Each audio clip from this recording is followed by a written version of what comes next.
안녕하세요. 알테나씨가 만드는 미술 투자로 부자되기 아티스트 TV입니다. 제가 지난 시간에 2023년에 봬요. 여러분 안녕히 계세요. 이래놓고 또 2022년이에요. 제가 하고 싶은 얘기가 너무 많고 또 유튜브 영상 올리는 게 너무 재밌어서 계속 영상을 만들게 되네요. 여러분 괜찮으시죠? 자, 오늘은 페이 투 플레이, 아티스트가 돈 내고 만드는 경력에 대한 이야기를 나누어 보겠습니다.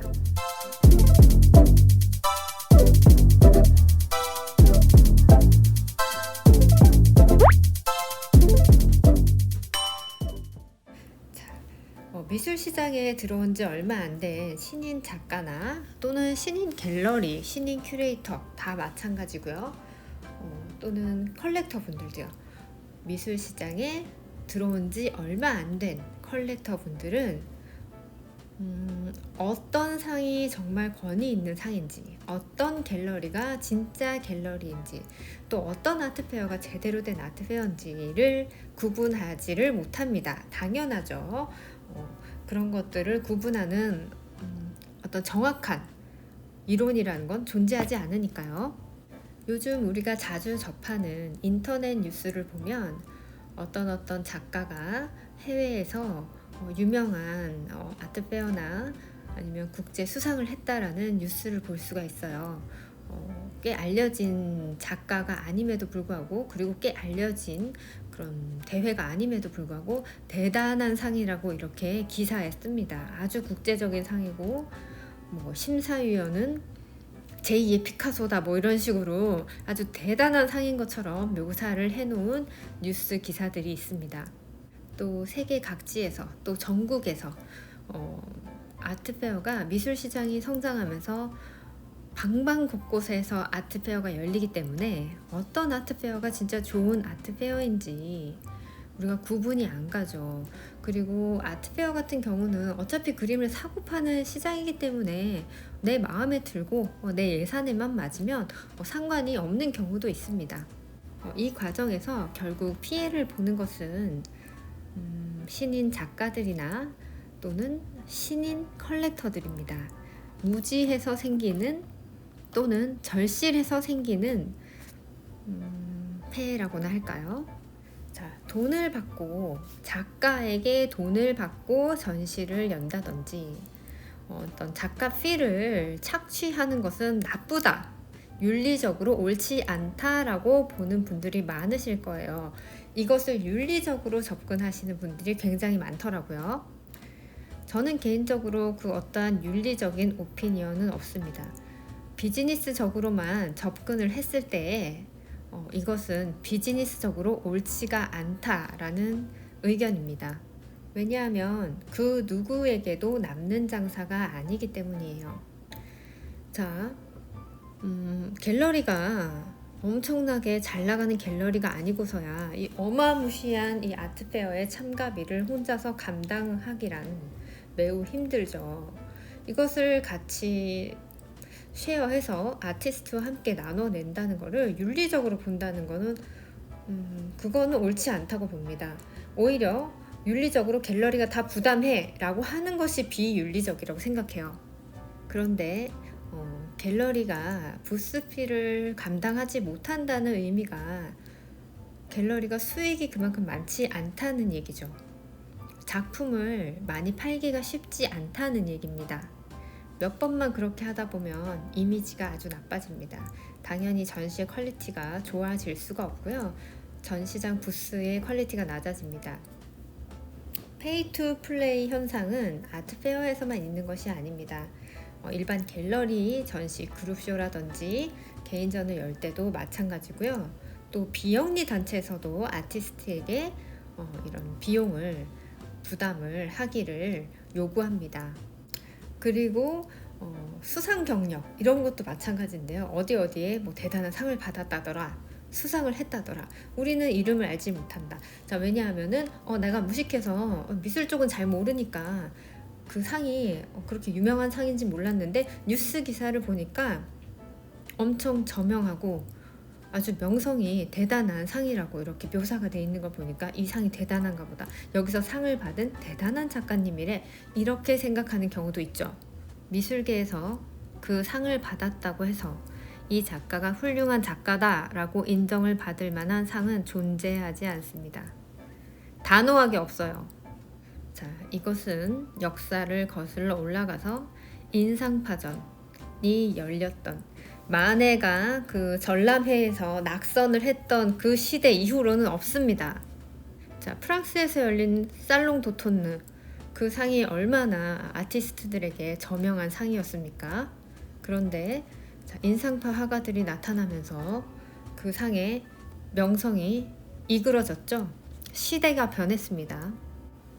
20세기 이후에 21세기, 또 앞으로 다가오는 21세기에 누군가가 심사위원이 이 작가를 평가하고 재단하는 그런 일은 없습니다. 다만 우리는 이 작가의 어떤 과정 속에서 완성도를 보고 평가를 해서 작가를 지원하는 개념으로서 수상을 하게 됩니다. 이 작가가 계속해서 작품 활동을 잘 할 수 있고 또 전시를 열 수 있는 기회를 주고 상금을 주기 위해서 지원하기 위해서 어떤 시상을 마련하고 작가에게 지원금을 줍니다. 그 정도이지 어떤 상을 받았다는 자체가 이 작가는 너무 훌륭해라고 평가하는 기준은 아니라는 얘기예요.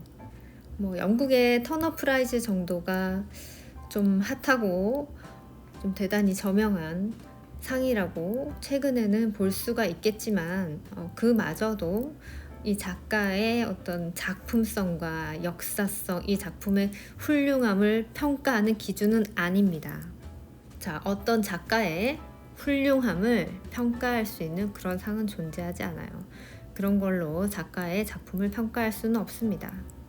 자, 그런데 사람들은 어찌나 이 수상 경력과 상을 좋아하는지 이 작가들의 수상 경력이나 이런 것을 보고 또는 전시 경력을 보고 이 작품을 평가를 하기도 합니다. 어떤 사람이 그렇게 할까요? 미술에 대해서 모르고 무지한 사람들이 보통 이력서를 보고 그런 평가를 하게 되죠. 자, 이것 때문에 작가들은 돈을 내고라도 어떤 갤러리의 아트페어라든가 단체전 또는 개인전에 참가를 하고 싶어 하고요. 비영리 재단에서조차 이렇게 작가들에게 부담을 요구하기 때문에 또 비영리 재단 같은 경우는 우리가 의심이나 오해를 피할 수가 있어요. 저 작가가 어떤 돈을 내고 전시를 했다라는 오해를 전혀 하지 않기 때문에 그런 식으로 이용을 하는 경우도 많습니다. 아주 대놓고 그냥 기준을 정하는 곳도 있습니다. 문제는 그렇게 돈을 받았으면 서비스를 제대로 제공을 해주어야 하는데요. 작가를 홍보해 준다든지 이 작가의 작품에 대해서 제대로 공부를 해서 뭔가 서비스를 해줘야 되잖아요. 대관 갤러리와 거의 마찬가지로 장소만 빌려주는 개념인 경우가 허다합니다. 자, 그렇다고 여러분 오픈콜 공모전에 신인 작가님들 공모하지 말라는 얘기 전혀 아니니까 오해하지 마세요. 이제 공모를 한 후에 상금을 주고 그 상금을 거의 다시 토해내게 하는 그런 경우도 있다 이거죠. 미술계에 종사하신 지 제법 오래되신 분들, 비즈니스를 하시는 분들이나 컬렉팅을 한 지가 좀 오래되신 분들은 이 상황들을 아주 잘 이해하고 있기 때문에 미술계 비즈니스에 대해서 이해도도 높고요. 서로 간에 상호 간에 배려하는 그런 배려심도 굉장히 많습니다. 그리고 어떤 전시가 좋은 전시인지 어떤 갤러리가 좋은 갤러리인지를 정확하게 파악을 하지만 문제는 비기너들, 이제 시작하시는 분들은 이런 상황을 정확하게 알 리가 없죠. 미리 알고 있으면 여러분이 수업료를 적게 지불하셔도 됩니다. 처음에도 말씀드렸다시피 저는 개인적으로 이 문제가 윤리적인 문제하고는 전혀 관련이 없다라고 생각하고 있습니다. 다만 비즈니스적인 관점으로 봤을 때 너무나 남는 장사가 아니다. 누구에게도 남는 장사가 아니기 때문에 비즈니스를 잘못하고 있다라고 생각합니다. 작가는 잠시 동안 상 받았다, 또는 어디서 전시한다 이런 타이틀을 얻기 위해서 많은 돈을 투자하고 나중에 카드빚만 남습니다. 자, 갤러리 같은 경우는요, 당연히 그 아티스트에게 서비스를 제공해줄 능력도 안 될 뿐더러 해줄 수도 없죠. 결국 작품을 제대로 팔지도 못합니다. 그렇기 때문에 계속해서 돈이 없는 작가들에게 쥐어짜면서 돈을 얻어내야 되는 상황이죠.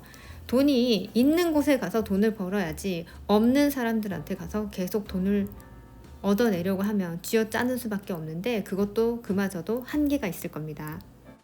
뭐 이렇게라도 열심히 하면 잔돈 정도는 벌 수 있을지 모르겠지만, 미술계에서 명성을 얻는다든지 더 나아가서 성장을 한다든지 하는 일은 불가능할 겁니다.